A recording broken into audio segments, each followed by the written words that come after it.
The first thing I learned about the Black Ridge Mine was that the mountain never truly stayed quiet. Even when the wind died, even when the snow stopped falling, even when every living thing for 20 miles seemed to disappear beneath the Wyoming winter, the mountain still made sounds. Low groans, distant cracks, the slow shifting of ancient timber buried deep underground. Some men said it was just old support beams settling inside abandoned tunnels. Others swore the mountain was haunted by miners who never found their way back out. By the winter of 1887, I didn't care which story was true. I was too busy trying not to die. My name is Samuel Mercer, and when this happened, I was 48 years old. I had spent most of my life working cattle trails, hauling freight, and doing whatever honest work I could find across Wyoming territory. I wasn't a rich man. I wasn't famous. I was just another frontier laborer trying to build a future before age finally caught up with me. Then everything fell apart. It started in late October. The first snow had already dusted the high ridges west of South Pass when I arrived at the Harper Creek settlement. There wasn't much there. A general store, a blacksmith, a church that doubled as a schoolhouse, a few scattered ranches, and a mining company that had recently gone bankrupt. I had come looking for work. Instead, I found a town preparing to abandon itself. The silver veins inside Black Ridge Mine had dried up months earlier. Investors back east pulled their money. Equipment was auctioned. Families packed wagons and headed south before winter could trap them. The settlement was dying. Unfortunately, I had arrived just in time to die with it. I spent 3 weeks doing odd jobs for food and a place to sleep. Repairing fences, cutting firewood, cleaning stables, anything I could find. Then one morning the bank manager disappeared. 2 days later the store owner packed up. 3 days after that the blacksmith left. Within a week nearly everyone was gone. The problem wasn't that winter was coming. The problem was that winter had already arrived. A storm rolled down from the Absaroka Range earlier than anyone expected. The roads vanished beneath snow. Mountain passes closed. Supply routes disappeared. And I suddenly found myself stranded. Alone. With almost no money. No horse. No wagon. And nowhere to go. For 2 days I survived by scavenging whatever the abandoned buildings had left behind. A sack of spoiled potatoes. Half a barrel of flour infested with weevils. A few candles. Nothing that would last. The temperature kept dropping. Every night the wind grew stronger. Every morning another layer of snow buried the town. I knew what happened to men caught unprepared on the Wyoming frontier. I'd seen frozen bodies pulled from snowdrifts before. Strong men. Experienced men. Dead all the same. The third morning I climbed the ridge above town to see if any road remained open. That was when I noticed the mine. Black Ridge. The entrance sat halfway up the mountain. A dark opening surrounded by weathered timber supports. Most people avoided it. The tunnels had a reputation. Cave-ins. Gas pockets. Missing workers. The company had sealed several shafts years earlier after fatal accidents. But from where I stood, staring across the frozen valley, something caught my attention. There wasn't much snow around the entrance. The entire mountainside was buried beneath white drifts. Yet the ground immediately surrounding the mine remained strangely exposed. Dark, bare, almost warm-looking. I couldn't stop thinking about it. That afternoon the temperature dropped below zero. By sunset the wind was screaming through the empty settlement. Doors slammed against abandoned buildings. Window shutters rattled. Snow whipped across the streets like sand. Inside the old feed store where I was sheltering, frost began forming on the interior walls. I wrapped myself in every blanket I could find. It wasn't enough. The cold seeped through everything. My boots, my coat, my bones. Around midnight, I woke up shivering so violently I could barely breathe. That's when I realized something terrifying. If conditions got much worse, I wouldn't survive another week. Maybe not even another 3 days. For the first time in my life, I was genuinely afraid. Not of bandits. Not of wolves. Not of starvation. Of cold. Pure, relentless cold. The kind that slowly convinces a man to sit down and never stand up again. By dawn I had made my decision.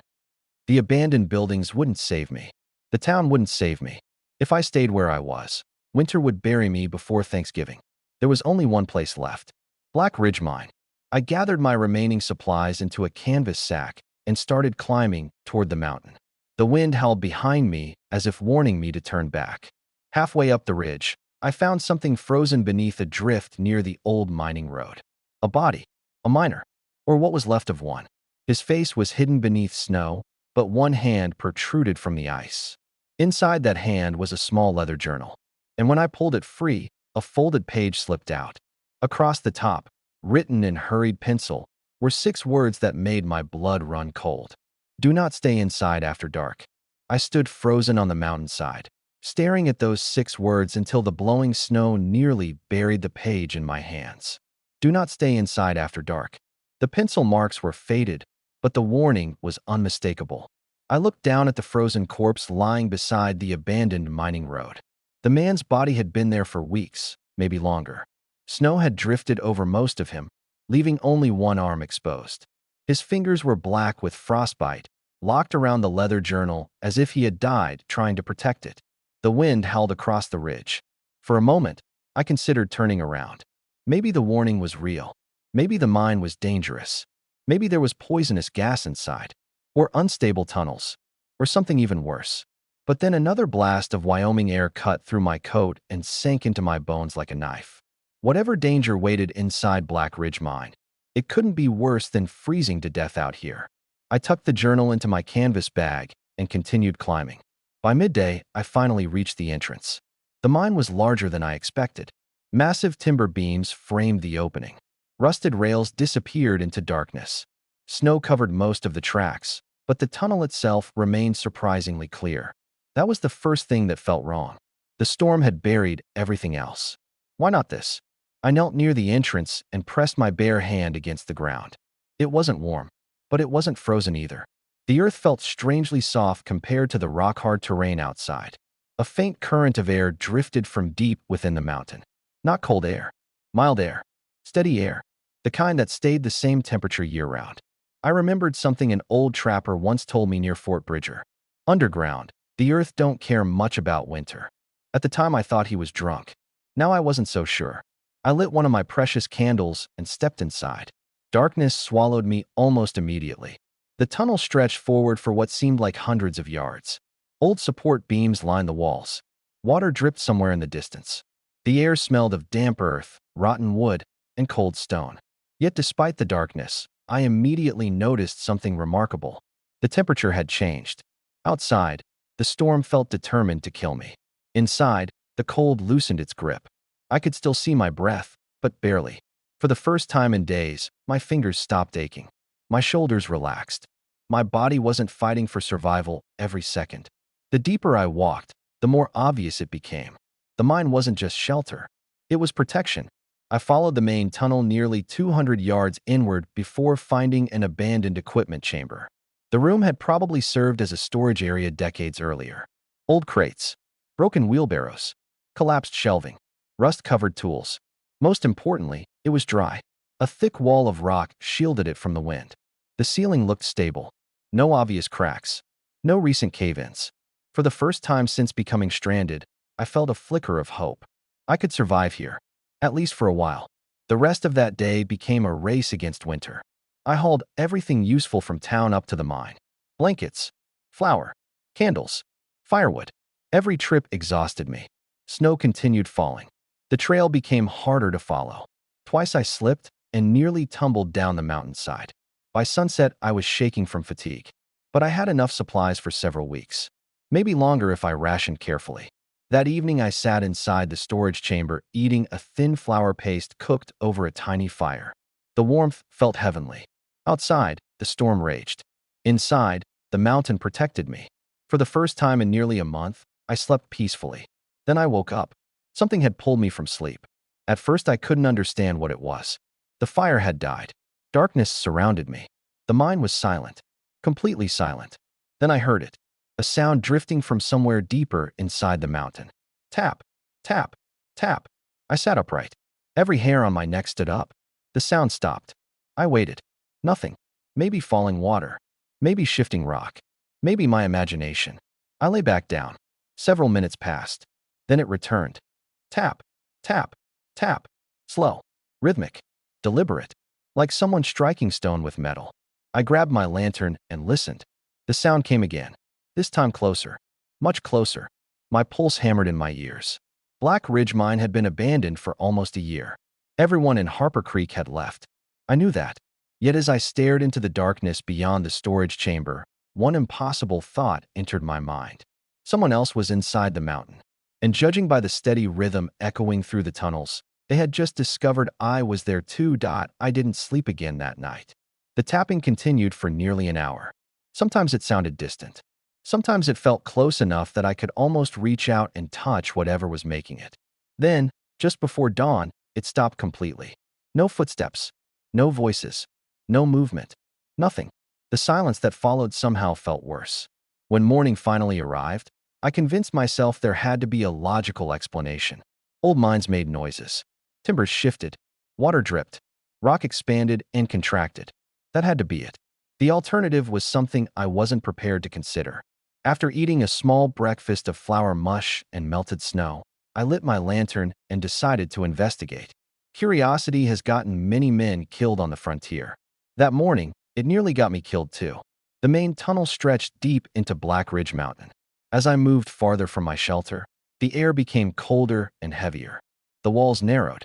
Old mining rails disappeared beneath decades of debris.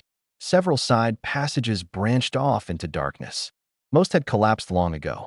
Others vanished so completely into blackness that my lantern couldn't find their ends. About 300 yards beyond my camp, I found the source of the tapping, or at least what I thought was the source. An old cart sat overturned beside the tracks. One rusted wheel hung loose from its axle.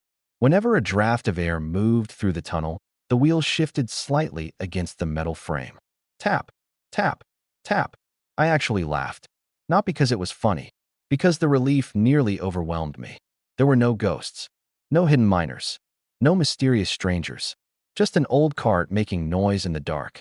I was turning back toward camp when I noticed something strange. A faint current of warm air brushed against my face. I stopped immediately. Warm air. Not cold. Not neutral. Warm. It seemed impossible. Outside, Wyoming was buried beneath snow. The temperature had fallen well below zero. Yet somehow warm air was moving through the mountain. I lifted my lantern and followed the draft. The current led me toward a narrow side tunnel almost completely hidden behind a partial cave-in. Most people would have walked right past it. I nearly did.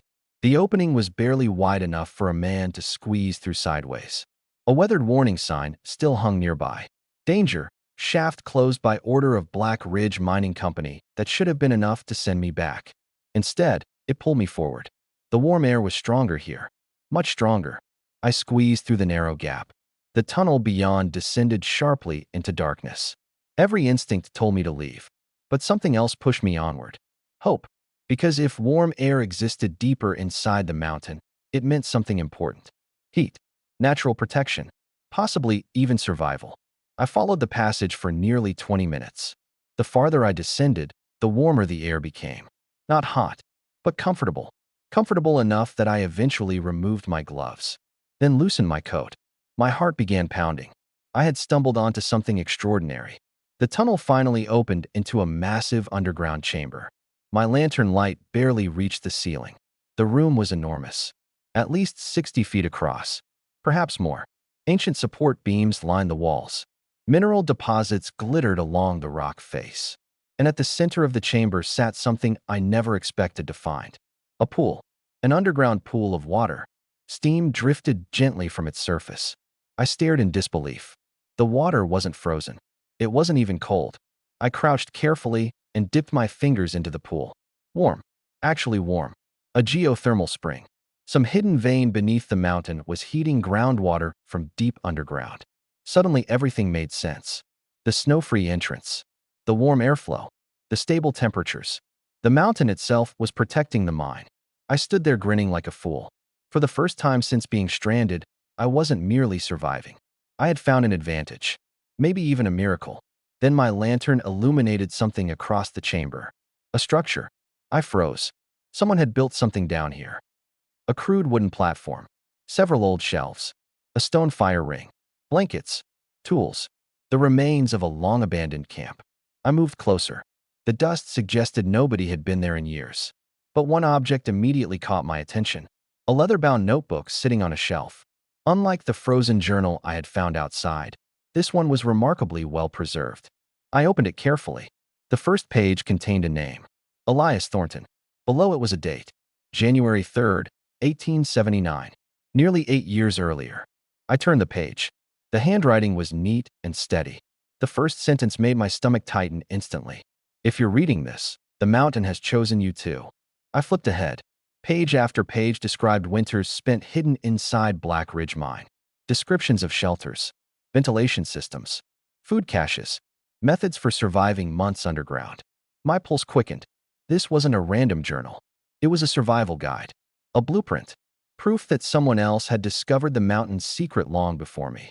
Then I reached the final written page. Unlike the others, the handwriting was shaky, uneven, terrified. Only one paragraph filled the page, and the final line made the blood drain from my face. Never use the lower tunnel after the third snowfall. That's where they come from. I must have read that final sentence 20 times. Never use the lower tunnel after the third snowfall. That's where they come from. The words seemed ridiculous. Who were they? Wolves? Outlaws? Miners? Ghosts? I was a practical man. Frontier life had taught me that most mysteries eventually turned into something ordinary once enough daylight reached them. Still, I couldn't deny what I felt as I stood alone in that underground chamber. Fear. Real fear. Not the sudden fear that comes from seeing a rattlesnake or nearly falling off a horse. This was slower, heavier. The kind of fear that settles into your stomach and refuses to leave. I shoved the notebook into my coat pocket. Whatever Elias Thornton had meant, it could wait. Right now, survival came first. Because for the first time since becoming stranded, I could see a path through the winter. And that path ran straight through Black Ridge Mine. The geothermal chamber changed everything. Outside, temperatures plunged below zero nearly every night. Inside, the underground spring created a pocket of stable warmth. Not comfortable warmth, but survivable warmth. That difference meant life or death. The storage room near the main tunnel had kept me alive. This chamber could keep me alive until spring. The next several days became the hardest labor of my life. Every morning before dawn, I climbed back down to the abandoned settlement. Every evening, I returned to the mine, dragging supplies behind me. Flour, tools, blankets, wood, nails, rope, anything useful. The storms grew worse with each passing day. By mid-November, many buildings were completely buried. Snowdrifts reached second-story windows. Entire fences disappeared beneath white hills. More than once I wondered if I was the last living soul left within 50 miles. The mountain became my entire world. Using instructions from Thornton's notebook, I began transforming the geothermal chamber into a permanent shelter. The man had been brilliant. He described techniques I never would have considered. Ventilation shafts, heat barriers, drainage trenches, food storage pits. Methods learned through years of surviving underground. I followed every instruction. Not because I trusted him completely, because the evidence surrounded me. His shelter had survived. Mine needed to do the same. I built a sleeping platform from abandoned timber. I created a stone wall that reflected heat from the spring toward my bedding area. I dug channels that redirected groundwater away from my supplies. Slowly, the chamber stopped feeling like an abandoned mine. It started feeling like a home. The transformation lifted my spirits. For the first time in weeks, I wasn't reacting to disaster. I was building something, creating something, claiming a future. Yet Thornton's final warning refused to leave my thoughts, especially after the third snowfall. I knew exactly when it happened. The first storm arrived in late October. The second hit during early November. The third struck 2 weeks later. It lasted 4 days. When it finally ended, Wyoming disappeared beneath a fresh blanket of white. That evening, I sat beside my small fire studying Thornton's notebook again. This time I noticed something strange. Several pages near the back had been torn out. Not damaged. Removed deliberately. Someone had ripped them away. Why? The missing pages bothered me. More than they should have. I searched the chamber carefully. Shelves. Crates. Corners. Every inch of the old campsite. Near midnight, I finally discovered something hidden beneath a loose floor plank. A folded map. Hand-drawn. Old. Yellowed with age. The map showed Black Ridge Mine. Main tunnels. Collapsed shafts. Storage chambers. Escape routes. And one location circled repeatedly in dark pencil. Lower tunnel, the same tunnel Thornton had warned about. A note beside the circle read, "Seal in trance before heavy winter." My pulse quickened. Someone had clearly been afraid of that place. Very afraid. The next morning, curiosity got the better of me. I decided to find it. The lower tunnel wasn't difficult to locate. A narrow passage descended deeper beneath the mountain from the geothermal chamber. Unlike the rest of the mine, this section felt different. The air was colder, still, oppressive. The walls seemed to close inward. My lantern illuminated old pickaxe marks carved into the stone, evidence that miners had once worked here extensively, then suddenly stopped. About 200 yards down the passage, I found the barrier, or what remained of it. Heavy timber beams had once blocked the tunnel completely. Now most had collapsed. The structure looked as though tremendous force had pushed through from the opposite side. I crouched beside the debris. The wood wasn't rotten. It wasn't weakened by age. Several beams were splintered, broken, snapped, as if something powerful had shattered them. A chill crawled up my spine. Then I saw the tracks. At first I thought they belonged to wolves. But wolves don't walk underground. And they certainly don't leave footprints that large. The impressions disappeared deeper into the darkness beyond the broken barrier. Fresh impressions. Not old ones. Fresh. I slowly lifted my lantern higher. The tunnel ahead vanished into blackness. For several seconds nothing happened. Then a sound echoed from somewhere deep below. A low scraping noise, followed by another, and another. Not one sound. Several. Moving. Approaching. Somewhere in the darkness beyond my lantern's reach, something was coming up the lower tunnel. And judging by the number of echoes, it wasn't alone that I don't mind admitting it now. When I heard those sounds coming from beyond the broken barrier, I ran. Not walked. Not retreated. Ran. Every instinct the frontier had beaten into me over nearly 30 years took control. Whatever was making those noises wasn't something I wanted to meet in a narrow underground tunnel. I turned and sprinted back toward the geothermal chamber, my lantern bouncing wildly in my hand. The scraping sounds continued behind me. Slow, steady, relentless. I never looked back. By the time I reached my shelter, my lungs were burning and my heart felt ready to burst through my ribs. I immediately went to work. Fear is a powerful motivator. Within minutes I had dragged every loose timber, crate, and broken beam I could find across the entrance leading toward the lower tunnel.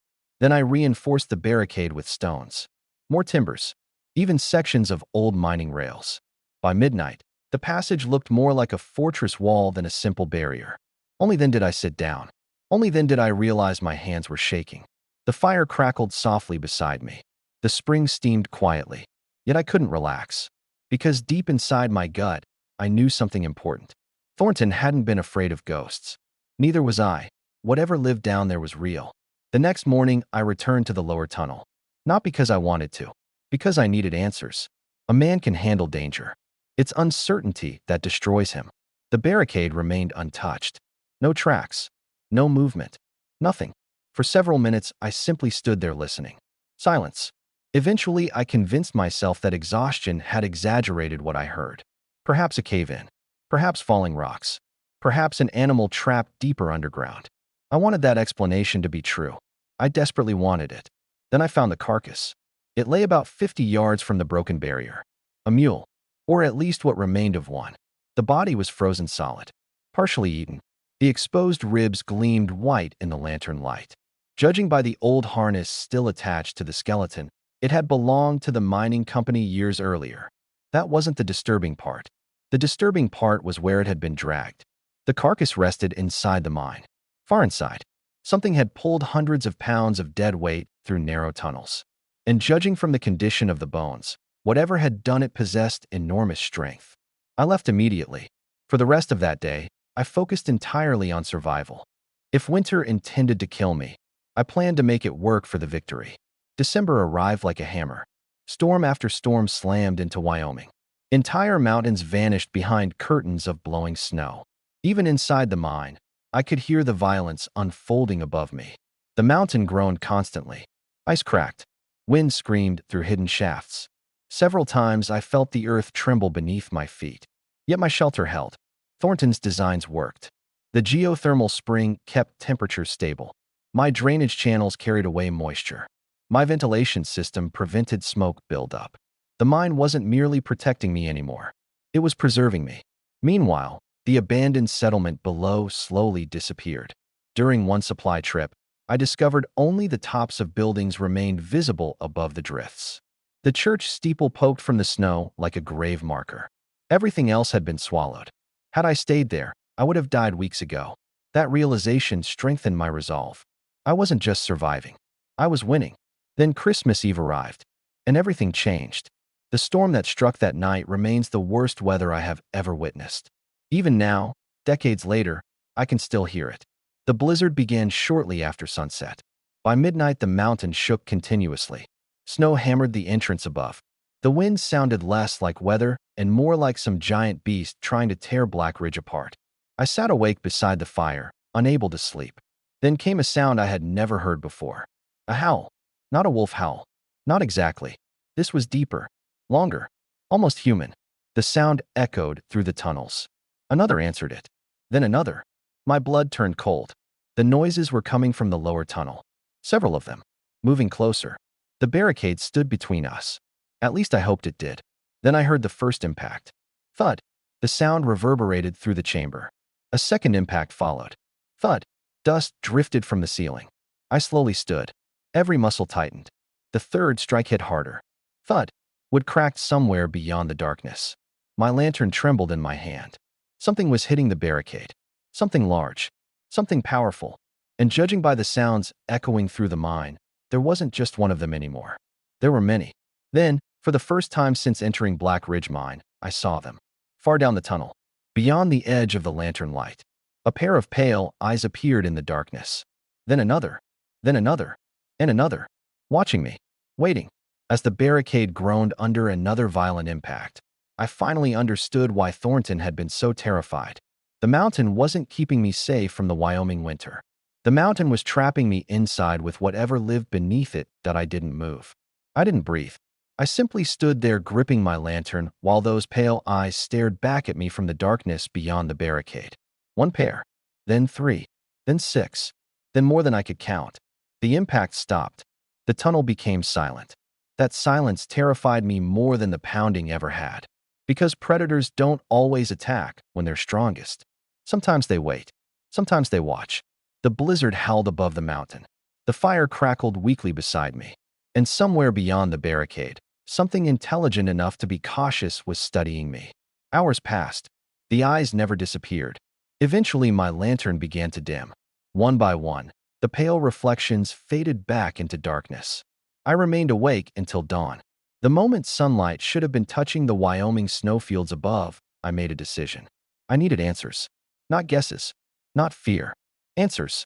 Because if I didn't understand what I was facing, I wasn't going to survive the rest of winter. I returned to Thornton's notebook.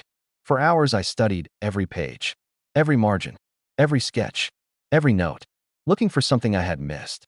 Near the middle of the journal, folded between two pages, I found a loose piece of paper I hadn't noticed before. It was covered in rough drawings, tunnel layouts, ventilation shafts, water channels, and a single paragraph written in hurried handwriting. My pulse quickened as I read it.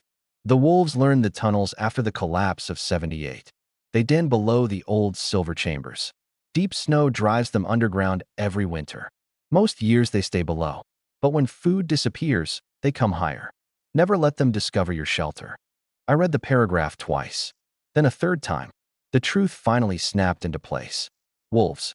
Not ghosts. Not monsters. Not miners. Wolves. But not ordinary wolves. For nearly a decade, they had been living beneath Black Ridge Mountain, using abandoned tunnels as winter dens, learning the underground network, surviving where no wolves should have been able to survive. The pale eyes, the carcasses, the scratching, the broken barricade. Everything suddenly made sense.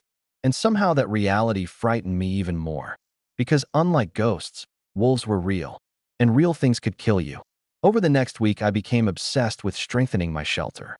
I reinforced every entrance, added more barriers, constructed escape routes using instructions from Thornton's notebook. I even created a second hidden sleeping area behind a narrow stone partition in case the main chamber was breached. Every day the wolves tested my defenses. Not directly, not yet, but I heard them, scratching, digging, moving through distant tunnels, sometimes so close that I could hear their claws clicking against stone. They knew I was there, and I knew they were waiting.